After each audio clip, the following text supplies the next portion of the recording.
Fala galera, tudo bem? Sejam bem-vindos a mais um vídeo do canal Paideia. Hoje para a gente conhecer e compreender um pouquinho mais sobre uma das grandes civilizações do Oriente Médio. Vamos falar um pouquinho hoje sobre a civilização hebraica, esse povo marcado por um intenso processo de migração, um intenso processo de contribuições culturais, políticas e religiosas para o mundo nesse momento. Então se liga aí, deixa sua curtida, segue o canal, compartilha e fica comigo para entender um pouco mais. Então começamos literalmente pelo significado da palavra hebraico, né? Esta palavra tem na sua origem o significado de transitar, passar, atravessar, cruzar. E por que esse significado é tão significativo com o termo ou com a civilização hebraica? Porque a história hebraica é marcada por intensos processos de migração e deslocamento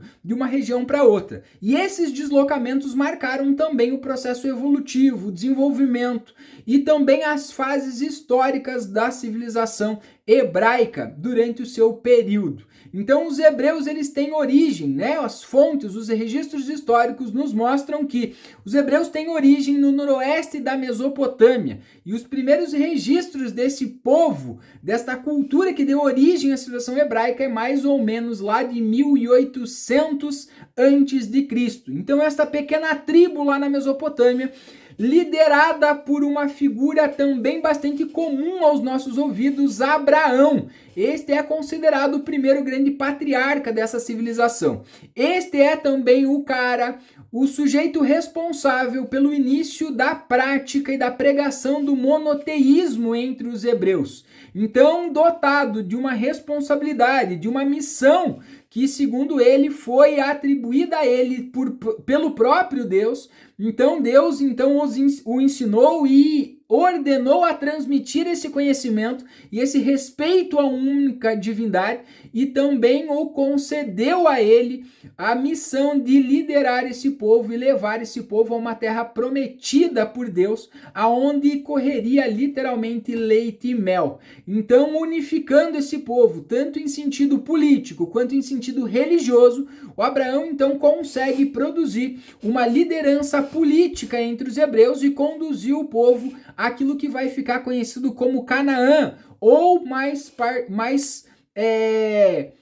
comum a gente ouvir a expressão da Palestina, essa região às margens do Rio Jordão, aonde o povo hebreu vai se fixar e vai se desenvolver nesse início da sua história, mais ou menos aí então 20 séculos antes de Cristo, aonde esse povo vai se desenvolver como um povo simples, um povo camponês, um povo que vai viver tanto das plantações agrícolas, né, às margens do Rio Jordão, quanto do pastoreio de animais. Lembrando que essa região da Palestina é uma região bastante seca e desértica, limitando aí então a prática da agricultura. Então o Abraão então acaba se tornando a primeira grande figura política e marcando o início da história hebraica. Então a primeira fase da história dos hebreus é marcada então pelos patriarcas. Esses sujeitos, né, do nível da figura masculina eram líderes religiosos, eram os grandes sacerdotes, também eram os juízes que organizavam, julgavam as causas de ordem da sociedade e também os grandes chefes militares. Mas nesse primeiro momento é uma sociedade bastante simples, camponesa, pastoril nesse momento. Esta fase do patriarcado, ela se encerra com aquilo que fica conhecido como o cativeiro do Egito, quando por volta do século 17, do século 16, os hebreus são obrigados a abandonar a Palestina e dirigir-se ao Egito, devido a uma severa seca, a qual a Palestina é atingida. Então isso vai fazer com que os hebreus vivam um tempo no Egito buscando sobrevivência, aonde acabam vivendo então um período onde vão ser escravizados pelo povo e pela civilização egípcia, até o surgimento de Moisés, que vai liderar o povo hebreu também, né, com a missão dada por Deus de retirar o povo hebreu do Egito e conduzir novamente à Palestina. Esse episódio vai ficar conhecido como o período do Êxodo, né? Essa travessia, essa saída do Egito até a Palestina vai durar aí cerca de 40 anos. E é neste percurso, é neste caminho que nós vamos ter alguns fatos importantes da cultura ocidental, principalmente religiosa, né? A abertura e a travessia do Mar Vermelho, o recebimento dos 10 mandamentos, que é um momento extremamente importante para entender a história do povo e da civilização hebraica, porque os 10 mandamentos representam e significam nesse momento a unificação política e religiosa da civilização hebraica. Então, quando Moisés recebe as leis dos 10 mandamentos, as tábuas dos 10 mandamentos, esses 10 mandamentos significam a unificação do povo hebreu em torno de princípios e valores religiosos, mas também políticos. Então, quando eles retornam, chegam novamente à Palestina, depois de 40 anos, o Moisés acaba morrendo, falecendo nesse percurso, mas quem é o grande responsável por esta unificação, então, é Josué. Então, a partir deste momento, os hebreus entram numa nova fase. Só que ao voltar para a Palestina, os hebreus imaginavam reconquistar sua terra prometida. Mas ao chegar na Palestina, a Palestina estava sendo ocupada pelos cananeus, um povo também de origem semita que vivia naquela região ali mais próximo onde hoje é o Líbano ou a antiga Fenícia. Então, já que esses povos ocupavam e a terra era prometida de Deus para eles, os hebreus vão enfrentar num primeiro momento um grande conflito com esses povos. Então, esses conflitos com os cananeus vão ser conflitos que vão perdurar pelos próximos 200 anos. Isso vai provocar e vai exigir que os hebreus passem a organizar administrativamente e principalmente militarmente sua sociedade para derrotar esses invasores da sua terra prometida e retomar sua terra, né, por direito dado a eles a Deus nesse sentido. Então é dentro desse contexto que nós vamos para a segunda fase da história dos hebreus, que é o período dos juízes. Então, como nós precisamos, os hebreus precisam de uma organização militar, líderes políticos, as grandes tribos culturais dentro da civilização hebraica, então, escolhem seus líderes, esses líderes, então, passam a comandar, né, principalmente o poder militar e também o poder religioso dos hebreus, produzindo uma administração mais eficiente. E então com isso conseguem ir derrotando os cananeus e recuperando os seus territórios prometidos por Deus. Entre os juízes que se destacam, né, que ficam aí marcados na história, estão Gideão, Jefté, né, Sansão e Samuel, o último dos grandes juízes nesse contexto. Então, organizando-se ou necessitando organizar militarmente o povo hebreu para enfrentar militarmente esses invasores, depois de derrotar os cananeus, também os hebreus vão acabar tendo um grande conflito com os filisteus, um povo aí da Ásia que também vai chegar interessado nesta região da Palestina. Então esses juízes não conseguem mais dar conta e exige-se uma organização militar mais eficiente e mais centralizada. É neste momento que surgem nós vamos transitar do período dos juízes para o período dos reis. E o primeiro grande rei dos hebreus que nós vamos ter é Saul. Ele vai enfrentar com vitórias e conquistas importantes os filisteus e vai conseguir conduzir a primeira forma de unidade. Mas o Saul não foi um bom governante no sentido de organização, já que ele vai ameaçar por não respeitar a cultura principalmente religiosa da civilização hebraica, né, a prática religiosa dos hebreus, e isso vai acabar gerando ameaças à estabilidade. Então Saul, ainda como um dos grandes e mais influentes juízes, acaba então se aliando a Davi, que é o rei que vai suceder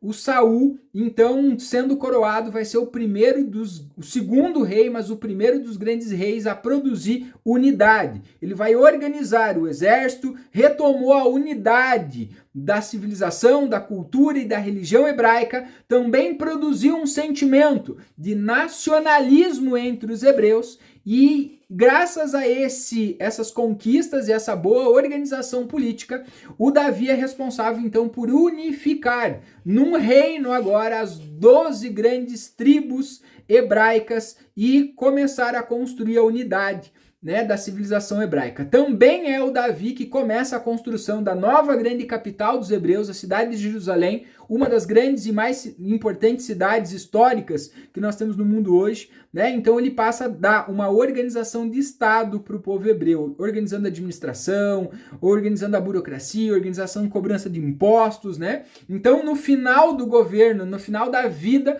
o povo hebreu começa a viver o grande apogeu da sua civilização, o período auge, o período de maior desenvolvimento, né? O Davi é sucedido pelo seu filho, o Salomão, que talvez seja um dos mais conhecidos reis, né, da civilização hebraica. Então, com Salomão, os hebreus chegam no seu auge, no seu período de maior desenvolvimento. Salomão também aprimorou a administração do Estado, a cobrança de impostos, promoveu grandes construções, em especial, também promoveu um grande desenvolvimento do comércio graças ao Rio Jordão, aproximando os hebreus de vários contatos comerciais. Isso levou também um enriquecimento cultural e um desenvolvimento econômico bastante significativo, né? O Salomão também construiu o famoso Templo de Salomão, que é um dos emblemas de uma das grandes marcas da cultura judaica, e enfim, isso influenciou também outras grandes religiões depois disso, né? Mas para sustentar essa administração e para organizar essas grandes construções, esses grandes feitos, né, o Salomão começa um processo que vai acabar produzindo um enfraquecimento das relações entre as tribos. O aumento de impostos acaba provocando, né, uma boa estrutura da civilização hebraica, mas provoca conflitos internos, o descontentamento do povo hebreu por pagar muitos impostos e se sentir explorado pelo seu próprio governo. Então esses conflitos acabam fazendo com que as tribos acabem se dividindo novamente. O Salomão consegue manter a unidade enquanto estava vivo, mas o seu filho, o Roboão, não consegue manter mais a unidade das 12 tribos. E aí das 12 tribos, 10 não respeitam o Roboão como novo rei dos hebreus e passam a seguir o Jeroboão, tá? Como grande rei e como grande líder dos judeus. Esta quebra de unidade das 12 tribos acaba fazendo com que surjam dois novos reinos em Israel. O reino de Israel, propriamente dito, e o reino de Judá. Isso acontece, então, a grande divisão, né, da civilização hebraica no ano de 926 a.C. Esta divisão acaba enfraquecendo politicamente, socialmente e culturalmente os hebreus. Então, a partir daí, até o ano de 63, os hebreus vão ser sucessivamente atacados por vários outros povos. E esta divisão acaba deixando os hebreus extremamente vulneráveis e então acabam sendo dominados. Ora, esse domínio acontece, né, pelos babilônios, ora pelos mesopotâmicos, ora pelo Nabucodonosor, né, grandes figuras históricas, tá, dentro desse momento vão acabar invadindo e dominando os hebreus devido a essa fragilidade política, principalmente militar, que essa divisão das tribos acabou provocando entre o povo hebreu. Nesta divisão acontece, né, ou esse enfraquecimento vai acontecer e vai marcar o declínio, o fim da grande civilização hebraica no ano de 63 depois de Cristo, quando no período já de expansão do Império Romano, a região da Palestina vai ser ocupada pelos romanos neste momento. Os hebreus vão tentar resistir, não vão aceitar a dominação romana, e isso vai provocar uma série de conflitos entre os hebreus e os romanos durante um bom tempo. E no ano 70 depois de Cristo, definitivamente os romanos vão expulsar os hebreus da região da Palestina, provocando a grande diáspora hebraica e o fim dessa civilização e dando origem à cultura, à religião dos hebreus, que passam a ser mais hoje comum chamados de judeus e acabam se espalhando por várias regiões do mundo, mas conseguem manter basicamente a sua cultura e o sonho de retornar à região da Palestina. Esse sonho de reorganizar a região, a Palestina, o seu território, retomar essa terra prometida, acaba se concretizando em 1948, quando logo após a Segunda Guerra Mundial e todas aquelas catástrofes provocadas pelo Holocausto, Então a ONU, né, consegue organizar e criar o Estado de Israel, devolvendo para o povo hebreu, para o povo judeu, a sua terra prometida, né? Enfim, dada aí pelas suas tradições religiosas, ou segundo as suas tradições religiosas, essa terra dada ou prometida por Deus a esse povo. Então aí vai, né? Enfim, e ainda temos muita história ao longo disso para contar, muitos desdobramentos dessas indas e vindas, dessas disputas por esses territórios, que ajuda a gente a entender um pouquinho porque que essa região da Palestina, do Oriente Médio, ela é marcada por um número bastante significativo de alguns conflitos militares, culturais, religiosos, econômicos. Então vai também um pouco de todo este processo histórico que essa região passou. Ok? Gostou do vídeo? Deixa aí a sua curtidinha, segue o canal, deixa aí a sua opinião, sua sugestão, né? E até a próxima!